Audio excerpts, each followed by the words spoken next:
Cerita rakyat, legenda Timun Mas. Pada zaman dahulu, hiduplah sepasang suami istri petani. Mereka tinggal di sebuah desa di dekat hutan. Mereka hidup bahagia. Sayangnya mereka belum saja dikaruniai seorang anak pun. Setiap hari mereka berdoa pada Yang Maha Kuasa. Mereka berdoa agar segera diberi seorang anak. Suatu hari seorang raksasa melewati tempat tinggal mereka. Raksasa itu mendengar doa suami istri itu.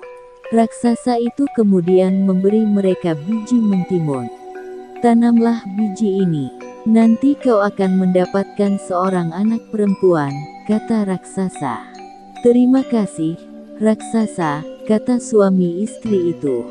Tapi ada syaratnya. Pada usia 17 tahun anak itu harus kalian serahkan padaku, sahut raksasa. Suami istri itu sangat merindukan seorang anak. Karena itu tanpa berpikir panjang mereka setuju.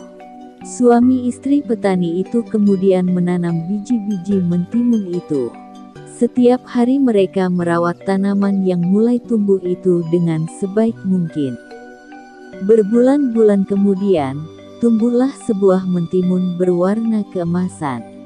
Buah mentimun itu semakin lama semakin besar dan berat. Ketika buah itu masak, mereka memetiknya. Dengan hati-hati mereka memotong buah itu. Betapa terkejutnya mereka, di dalam buah itu mereka menemukan bayi perempuan yang sangat cantik. Suami istri itu sangat bahagia. Mereka memberi nama bayi itu Timun Mas. Tahun demi tahun berlalu, Timun Mas tumbuh menjadi gadis yang cantik. Kedua orang tuanya sangat bangga padanya. Tapi mereka menjadi sangat takut, karena pada ulang tahun Timun Mas yang ke-17, sang raksasa datang kembali. Raksasa itu menagih janji untuk mengambil Timun Mas. Petani itu mencoba tenang. Tunggulah sebentar, Timun Mas sedang bermain. Istriku akan memanggilnya, katanya. Petani itu segera menemui anaknya. Anakku, ambillah ini, katanya sambil menyerahkan sebuah kantung kain. Ini akan menolongmu melawan raksasa. Sekarang larilah secepat mungkin, katanya. Maka Timun Mas pun segera melarikan diri. Suami istri itu sedih atas kepergian Timun Mas. Tapi mereka tidak rela kalau anaknya menjadi santapan raksasa. Raksasa menunggu cukup lama, ia menjadi tak sabar, ia tahu, telah dibohongi suami istri itu. Lalu ia pun menghancurkan pondok petani itu. Lalu ia mengejar Timun Mas ke hutan. Raksasa segera berlari mengejar Timun Mas. Raksasa semakin dekat. Timun Mas segera mengambil segenggam garam dari kantung kainnya. Lalu garam itu ditaburkan ke arah raksasa. Tiba-tiba sebuah laut yang luas pun terhampar. Raksasa terpaksa berenang dengan susah payah. Timun Mas berlari lagi. Tapi kemudian raksasa hampir berhasil menyusulnya. Timun Mas kembali mengambil benda ajaib dari kantungnya, ia mengambil segenggam cabai. Cabai itu dilemparnya ke arah raksasa. Seketika pohon dengan ranting dan duri yang tajam memerangkap raksasa. Raksasa berteriak kesakitan. Sementara Timun Mas berlari menyelamatkan diri. Tapi raksasa sungguh kuat, ia lagi-lagi hampir menangkap Timun Mas.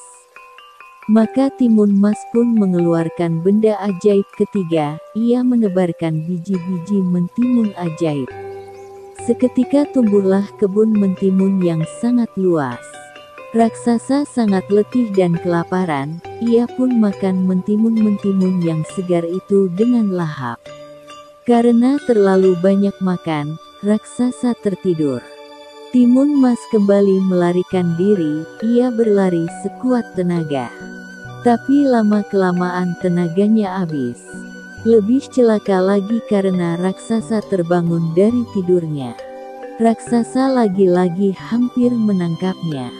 Timun Mas sangat ketakutan, ia pun melemparkan senjatanya yang terakhir, segenggam terasi udang. Lagi-lagi terjadi keajaiban. Sebuah danau lumpur yang luas terhampar. Raksasa terjebak ke dalamnya. Tangannya hampir menggapai Timun Mas. Tapi danau lumpur itu menariknya ke dasar.